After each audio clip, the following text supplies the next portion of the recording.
Hello tout le monde, j'espère que vous allez bien. Du coup aujourd'hui on se retrouve dans une nouvelle vidéo où on va parler des signes du zodiaque. Du coup je vais vous expliquer en fait les rapports avec votre signe du zodiaque et la mythologie grecque. Du coup je vais les faire par étapes. Je mettrai dans la bio les minutes à laquelle commenceront votre signe astrologique. Si vous voulez pas regarder toute la vidéo, au moins vous pouvez savoir à quel moment commence l'histoire de votre signe astrologique.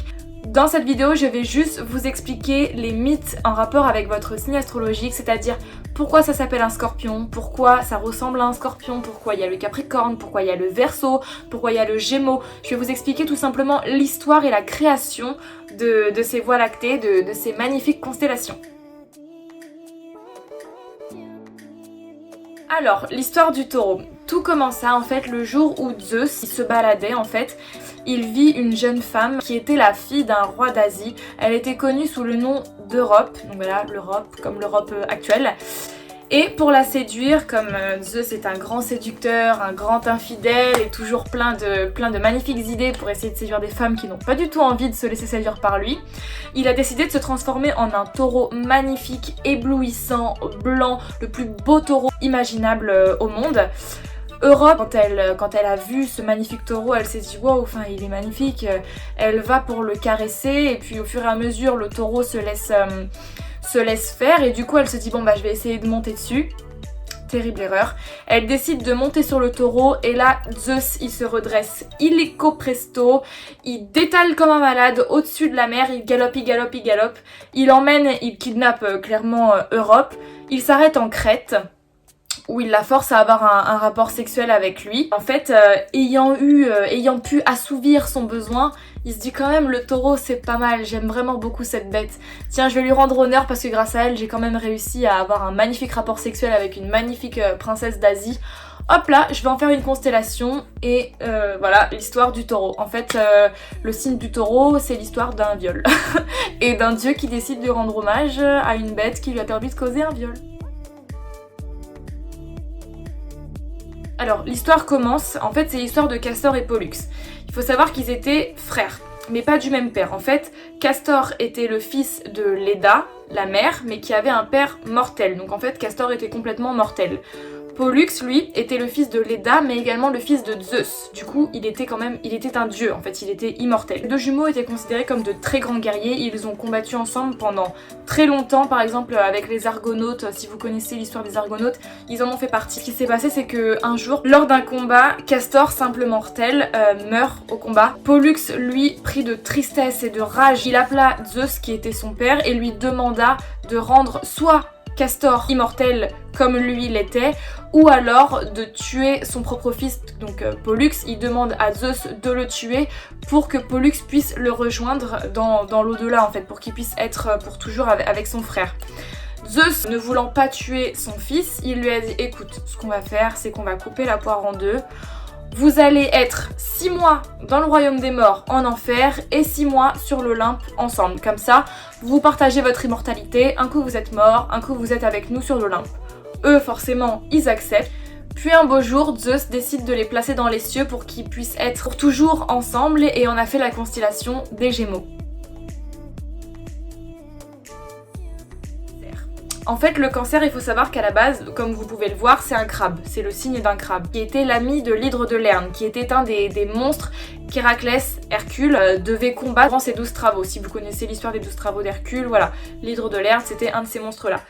Pendant le combat que Hercule menait, sans faire exprès, il a écrasé le crabe en fait. Du coup, Poséidon, il se dit wow, il décide d'en faire un monstre géant, donc un crabe géant, pour qu'il puisse combattre dans son armée, donc aux côtés de Poséidon. Donc, forcément, le crabe ayant ressuscité, il devint un des soldats les plus immenses et les plus tueurs de Poséidon.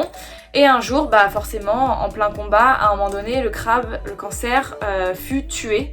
Et pour ses efforts, pour le remercier d'avoir accepté de combattre aux côtés de Poséidon après sa résurrection, Héra, la femme de Zeus, décida d'en faire une constellation qui devint la constellation du cancer. Le signe astrologique du lion. Alors en fait l'histoire du lion c'est pareil, ça fait partie des 12 travaux d'Hercule. En fait ce qui s'est passé c'est que Hercule avait comme travail de tuer ce lion à main nue sans armure. Il tua le lion en l'étranglant de toutes ses forces et puis pour se vanter de cette glorieuse victoire, Il décide de récupérer la peau du lion et de la porter sur ses épaules comme une magnifique cape pour le restant de ses jours. Zeus, il a vu que le lion était mort. En fait, il a fait en sorte que le lion devienne une constellation. Et dans la mythologie grecque, le signe du lion était considéré comme le chef des signes du zodiaque. Et d'après ce que j'ai pu lire, Zeus s'était attribué le signe du lion. Alors le mythe du signe des vierges, il est assez flou, il y a pas mal de versions. On sait pas vraiment d'où ça vient, mais il y a quand même un mythe qui est assez connu. C'est le mythe d'Astrée, qui était la déesse de la justice. Et en fait, elle s'est rendue compte que les hommes étaient des créatures répugnantes, qui la dégoûtaient. Et prise de dégoût, elle a décidé de quitter la terre, tout simplement. Et Zeus, son père, pour quand même, parce qu'elle était immortelle, donc tu ne peux pas tuer une déesse, il s'est dit, bon bah tu sais quoi, tu peux quitter la terre, mais tu vas aller dans les cieux. Donc il en a fait une constellation qui est devenue la constellation de la Vierge. Mais la Vierge et la Balance font partie de la même histoire. Donc on en vient au signe de la Balance. En fait, la Balance, il faut savoir que c'est le symbole premier de la déesse de la justice. C'était donc Astrée qui représente le signe de la Vierge. En fait, Astrée, elle était représentée du coup avec une balance dans ses mains qui lui permettait de peser les paroles quand il y avait besoin de faire une justice. Du coup, en soi, le signe de la Balance, ce qu'on sait, c'est que c'est un mélange d'Astrée et de Thémis. Alors Orion, en fait, à la base, c'était le fils de Poséidon. Il était connu pour être un chasseur invétéré. Un jour, le roi du Nil demanda à Orion de faire disparaître de l'île tous les animaux sauvages morts ou vifs. Il voulait plus du tout qu'il y ait d'animaux sauvages sur son île. Donc Orion, qu'est-ce qu'il a fait? Bah bien sûr, il l'a fait, sauf que malheureusement pour lui, Artémis, qui était la protectrice des animaux sauvages et également déesse de la chasse, s'en est rendu compte et elle s'est dit « Wow, qu'est-ce que tu fais là? Tu viens de tuer plein d'animaux sauvages alors qu'ils t'ont rien fait, c'était même pas pour te nourrir, c'était juste pour une question d'un roi qui t'a demandé de faire ça. » Du coup, qu'est-ce qu'elle a fait elle a décidé de se venger. Donc pour se venger, elle a fait sortir un scorpion géant du sol qui du coup a attaqué Orion. Du coup là s'en vient une lutte terrible entre Orion et le scorpion géant. Orion, pendant la lutte, il arrive à atteindre le scorpion, il lui perce sa carapace, sauf que en même temps, le scorpion a réussi à piquer Orion. Du coup, les deux, ils meurent sur le coup. Du coup, Poséidon, voyant que son fils venait de mourir, il décide d'en faire une constellation, qui devint la constellation d'Orion. Mais Artémis, ne voulant rien lâcher, elle s'est dit, tu sais quoi, t'envoies ton fils dans les étoiles, je vais envoyer mon scorpion dans les étoiles. Elle s'est dit, t'inquiète pas, la lutte, elle va pas s'arrêter là. Du coup, qu'est-ce qu'elle a fait? Elle a envoyé son scorpion, elle en a fait la constellation du scorpion, et elle s'est dit, en gros, comme ça, la lutte va perdurer et il y aura toujours une lutte entre moi et Poséidon. Mais Zeus, il s'est rendu compte de ça, il s'est dit oh les gars, on va pas faire un conflit jusqu'à la fin des temps. Du coup, il a fait en sorte que lorsque Orion se lève à l'horizon de l'Est, Scorpion se couche à l'horizon de l'Ouest. Alors, l'histoire du Sagittaire, c'est l'histoire de Chiron. En fait, c'est le fils de Cronos et un jour, pour fuir sa femme, il a décidé de se transformer en cheval. Donc comme vous le savez, j'imagine, les centaures, c'est des hommes avec un torse d'humain et tout le reste, le bas du corps, en fait, c'est les jambes d'un cheval. Il était dieu immortel centaure. Mais malheureusement, un jour, Héraclès, pendant un combat, donc Hercule, il tire une flèche qui atteindra Chiron. La plaie n'arrivant pas à cicatriser, du coup, qu'est-ce qu'il a fait? Il a appelé Zeus et il lui a dit oh Zeus, j'en peux plus de la douleur. Franchement, je préfère être mortel et mourir que de continuer à supporter cette douleur. Donc du coup, Zeus, qu'est-ce qu'il a fait? Bah Zeus, il a accepté. Il lui a dit ok, tu vas devenir mortel. Suite à cette blessure, Chiron décède de sa blessure et Zeus, pour lui rendre hommage, décida d'en faire une constellation qui est désormais la constellation du Sagittaire. Il faut savoir qu'à la base, Capricorne en fait c'était une nymphe qui s'appelait Amalthée. Lorsque Zeus est né, sa mère Gaïa a été obligée de dissimuler Zeus et de le cacher très très loin de son père qui était Cronos, qui voulait le tuer pour des raisons bien particulières. Du coup, qu'est-ce qu'elle a fait? Elle a emmené Zeus en Crète, elle l'a laissé en Crète et elle a dit aux nymphes vous allez nourrir mon bébé et une fois qu'il sera grand, il pourra affronter son père. Amalthée du coup, c'était une déesse qui nourrissait Zeus avec un lait de chèvre ou je sais plus ce que c'était comme animal. Et lorsque Zeus fut devenu grand, il s'est dit dit tu sais quoi Amalthée, grâce à toi j'ai grandi, grâce à toi je suis devenue un homme fort et j'ai pu combattre contre mon père.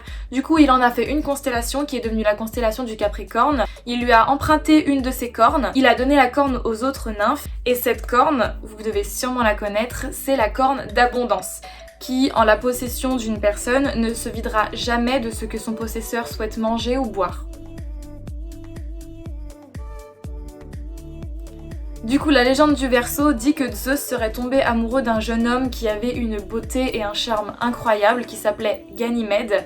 Du coup, qu'est-ce qu'il a fait? Il s'est transformé en aigle, comme vous savez, il s'est transformé en taureau, en tout ce que vous voulez, pour assouvir ses désirs. Du coup, cette fois-ci, il s'est transformé en aigle, il a attrapé Ganymède, il l'a emmené dans l'Olympe et il en a fait son serviteur avec une cruche.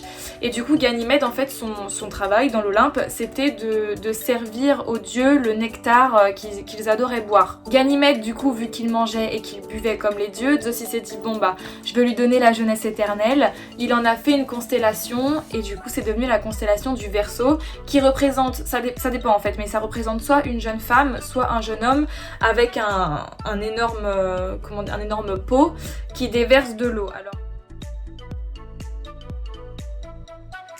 Alors en fait le signe du Poisson, c'est un jour Aphrodite et Cupidon, qui représentent tous les deux des divinités en rapport à l'amour, se promenaient ensemble. Et malheureusement, ils croisèrent le chemin de Typhon. Typhon qui était le créateur de pratiquement tous les monstres de la mythologie grecque.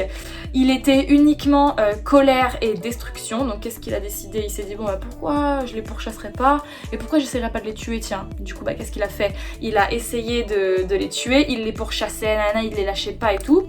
Cupidon et Aphrodite ils se sont dit mais comment on va faire pour lui échapper? Du coup ils se sont tous les deux jetés dans l'eau, ils se sont tous les deux accrochés à un poisson chacun. Pour éviter de se perdre dans l'immensité de la mer, ils se sont dit tu sais quoi les poissons, on va accrocher leur queue ensemble. Comme ça toi et moi on restera toujours ensemble et on pourra pas se perdre. Du coup ils vont dans l'eau, avec les poissons et tout, ils arrivent à semer Typhon. Et du coup pour remercier les poissons qui leur avaient permis d'échapper à une mort certaine, ils se sont dit bon bah on va les envoyer dans les étoiles et on va en faire la constellation du Poisson. Et normalement quand vous regardez la constellation du Poisson, vous pouvez voir qu'ils sont tous les deux, chaque poisson est relié par un lien en fait, qui était du coup le lien des queues qui étaient accrochées par Aphrodite et Cupidon. Et enfin, on va terminer avec la légende du Bélier. Donc, alors, l'histoire du Bélier, elle vient du roi Athamas qui, par les conseils de sa seconde femme, en fait, elle lui a dit « Tiens, pourquoi on sacrifierait pas tes 2 enfants que t'as eu avec ton ex-femme ?» Du coup, lui, bah, il a dit « Ok !» Magnifique idée.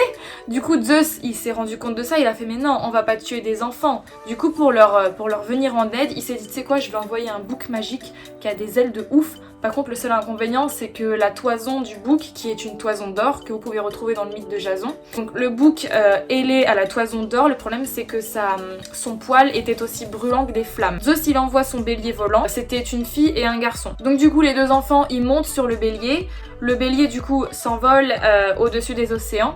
Et malheureusement, la jeune fille, ne pouvant plus supporter la douleur de la brûlure du poil, elle lâche le bélier, elle tombe dans la mer et elle se noie. Le jeune garçon, par contre, lui, réussit à s'en sortir et pour rendre hommage à sa sœur qui venait de perdre, il s'est dit bon bah je vais sacrifier le bélier pour rendre hommage à ma sœur et pour remercier Zeus. Zeus, lui, pour remercier la bête, décida d'en faire une constellation qui devient la constellation du Bélier.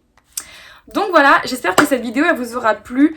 Je pense que j'ai été assez complète. Peut-être que je ferai une vidéo sur les explications des signes astrologiques parce que pareil, j'adore les signes astrologiques, les ascendants, les signes lunaires. Enfin bref, voilà, ça c'est vraiment quelque chose qui me plaît. Si vous voulez plus de vidéos sur les signes astrologiques, dites-le moi. Mais bon, d'après ce que j'ai cru comprendre sur Instagram, vous êtes plutôt chaud pour que j'en fasse. Donc voilà, c'est un peu de travail, mais peut-être que j'en ferai une par la suite. Voilà, j'espère que cette vidéo vous aura plu, puis on se dit à très bientôt. Bye!